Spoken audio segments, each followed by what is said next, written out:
Si tu t'intéresses un petit peu à la musculation, tu as forcément vu passer les vidéos d'Efkan ou From Human to God sur YouTube. Efkan est un passionné de musculation qui s'entraîne depuis 2013, il a donc 11 ans de pratique. Les passionnés de bodybuilding savent que la génétique est cruciale. La longueur de tes segments et de tes muscles détermine directement ce à quoi tu ressembleras à ton meilleur niveau et si tu es fait pour telle ou telle catégorie. Ça détermine aussi en partie ton risque de te blesser sur différents mouvements. Si tu as de très longs segments et des muscles courts dessus, tu auras quand même plus de risque de blessure que quelqu'un qui a des segments très courts avec des muscles longs, toutes choses étant égales par ailleurs. D'ailleurs, Efkan s'est déchiré le pec au cours d'un développé couché, et on verra après que sa génétique a un lien avec ça. Pour analyser son physique, on va d'abord commencer par les segments osseux, et après on va voir chaque muscle individuellement. Tu vois déjà sur la première photo qu'Efkan a des trapèzes monstrueux. Il remonte très haut sur le cou, et ce ne sont pas les trapèzes supérieurs, mais bien les trapèzes moyens, très souvent confondus. C'est très souvent lié à des clavicules courtes, étroites, et c'est son cas. Qui dit clavicule courte dit généralement bras longs, et clairement, il a des bras qui n'en finissent plus. On le voit très bien sur la photo au-dessus, il a les humérus courts par rapport à ses avant-bras vraiment longs. On voit ici sur la presse que ses jambes sont beaucoup plus longues que son buste. Il a donc le buste court. Ses tibias sont aussi plus longs que ses fémurs qui sont eux courts par rapport aux tibias, mais relativement longs dans l'absolu aussi. Sa cage thoracique est moyennement épaisse et il a un abdomen long. Maintenant, je vais analyser les longueurs musculaires une par une. Pour rappel, plus ton muscle est long, plus son tendon est court, plus il contient de sarcomères, plus tu auras de facilité à le recruter sur tes mouvements, plus il aura un bon potentiel de développement.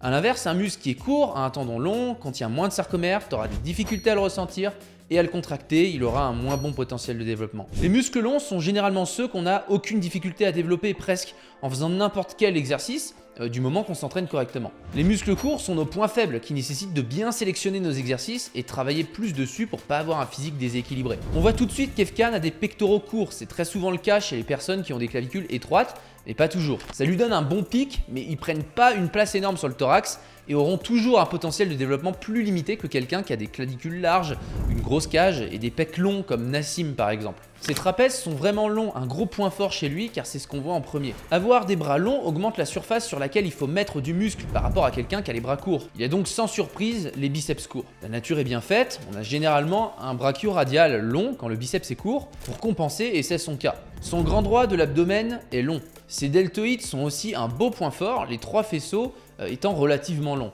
Par contre, il a le couple fatal pec court et dorsaux court. Son grand dorsal ne descend pas très bas au niveau du pelvis, donc le bassin, et peu de muscle va jusqu'à la région thoracolombaire avec un fascia qui vient le manger. Raison pour laquelle il peut développer un beau sapin de Noël dans le bas du dos. Le chef latéral de son triceps est relativement long, mais le chef long pour le coup est vraiment court.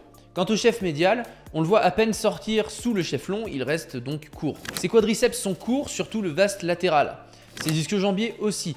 Et généralement, quand on a ces deux groupes musculaires courts, on a au moins le grand fessier qui est long. Heureusement, je pense que c'est son cas, même si c'est difficile à observer. Ses gastrocnémiens sont aussi relativement courts, mais quasiment de même longueur, surtout sur sa jambe gauche. Généralement, quand les gastrocnémiens sont courts, le latéral a tendance à être encore plus court. C'est génétique. Les soléaires, en dessous, descendent quand même plus bas avant de rejoindre le tendon d'Achille, ils sont donc moyens courts. Bon, c'est bien de savoir tout ça, mais tu vas me dire, mais maintenant on en fait quoi de tout ça? Alors on a vu que Efkan a pour point faible les pecs, les dorsaux, les biceps, le chef long et médial du triceps, les quadriceps, les ischios et les mollets. Comme je te disais tout à l'heure, Efkan s'est déchiré un pec sur du développé couché. Pas vraiment étonnant car l'exercice n'est pas vraiment adapté à sa morphologie. Il a les pecs courts sur une cage thoracique assez épaisse quand même. Quand il descend sur le mouvement, le pec est plus étiré que d'autres personnes. Ça ne veut pas dire évidemment qu'il faut éviter l'exercice, mais il n'est non seulement pas efficace pour l'hypertrophie pour son anatomie, et en plus ça participe à augmenter le risque. En voyant ces vidéos, j'ai l'impression qu'il a un volume trop élevé sur des exercices qui étirent trop ses pecs, ça doit essentiellement venir de là. Un possible manque de mobilité de l'épaule associé à une amplitude trop importante, un volume d'entraînement trop élevé et un manque de récupération ont dû être des facteurs qui l'ont mené à la blessure. En termes d'entraînement, j'aurais tendance à prioriser le pec deck, la chest press déclinée et inclinée pour cibler les pecs dans leur ensemble. Comme il a les pecs courts et les deltoïdes antérieurs longs, ces pecs seront toujours en retrait, il va falloir chercher à les dissocier au maximum du reste. Sur tous les mouvements polyarticulaires de poussée où les pecs interviennent, il est impossible de les dissocier des triceps et des deltoïdes antérieurs. C'est pour ça que le pec deck est super important pour ceux qui ont les pecs courts.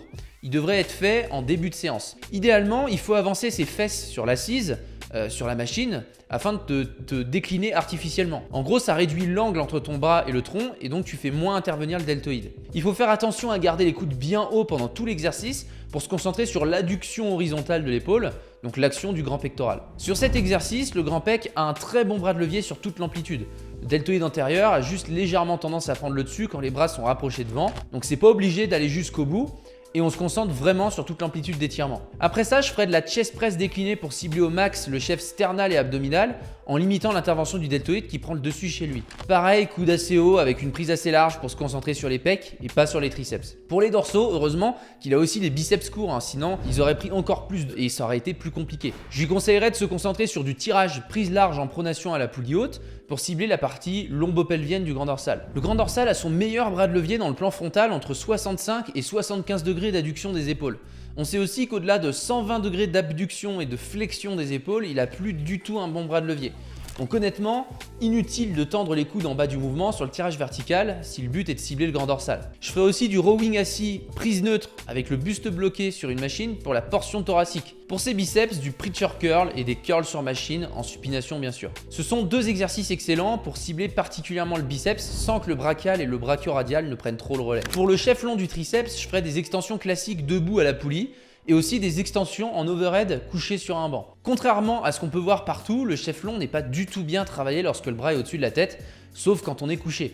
Il a un très bon bras de levier lorsque les coudes sont proches du corps, et plus on lève les bras au-dessus de la tête, moins il peut se contracter. C'est pour ça que les extensions classiques debout à la poulie sont un très bon exercice pour le chef long. Par contre, les extensions en overhead couché sur un banc sont aussi excellentes parce qu'en étant couché, le chef long du triceps lutte contre la flexion des épaules et a un bon bras de levier pour emmener l'épaule vers l'extension. En gros, quand tes coudes sont pliés et que les bras sont au-dessus de la tête, le chef long du triceps agit pour ramener ton bras à hauteur des yeux. Pour le chef médial, je ferai de la French press à la poulie et du développé incliné avec une résistance élastique additionnelle pour surcharger le haut du mouvement au moment où le chef médial a son meilleur bras de levier sur le mouvement. Là aussi, le chef médial a son meilleur bras de levier lorsque le bras est au-dessus de la tête en étant debout et surtout quand le coude est tendu. C'est la raison pour laquelle il peut être intéressant de rajouter une résistance élastique pour surcharger cette zone. Pour ces quadriceps, je ferai un leg extension classique, idéalement avec une assise un peu redressée pour qu'il y ait de la tension sur la flexion complète du genou et en se penchant un peu en arrière pour cibler aussi le droit fémoral. L'avantage du leg extension est qu'il cible tous les chefs du quadriceps en même temps. À côté de ça, je ferai un bon pendulum squat ou un hack squat et avec ça on est bien.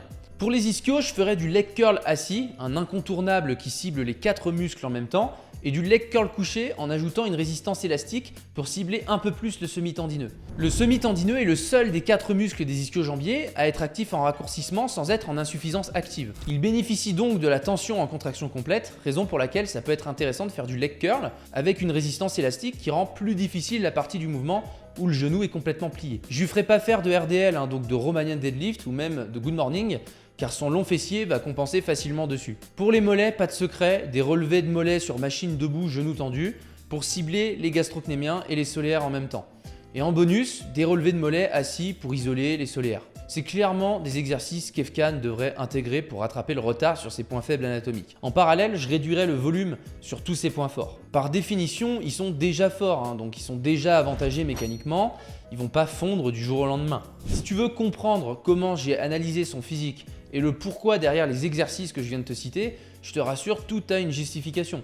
Tu sais très bien que la tension mécanique est le facteur qui fait grossir tes muscles quand tu t'entraînes. Mais si tu choisis des exercices qui ne sont pas adaptés à ta morphologie, ce sont d'autres muscles qui vont compenser et tu ne vas pas développer celui que tu veux développer. C'est donc super important de comprendre comment ton corps est fait, mais aussi les bras de levier de chaque muscle pour pouvoir sélectionner les meilleurs exercices pour toi. Je t'apprends comment analyser n'importe quel physique et comment bien choisir les meilleurs exercices pour l'hypertrophie dans ma nouvelle formation MorphoPro. Je t'apprends également à analyser n'importe quel exercice de musculation en lien avec ta morphologie pour savoir s'il est fait pour toi.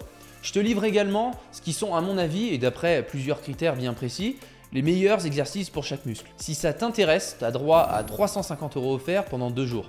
Tu trouveras le lien en description. Si tu as aimé cette analyse et que tu veux en voir d'autres, n'hésite pas à me le faire savoir dans les commentaires. Merci de m'avoir écouté, pense à t'abonner à la chaîne pour ne pas rater les prochaines vidéos et on se dit à la prochaine.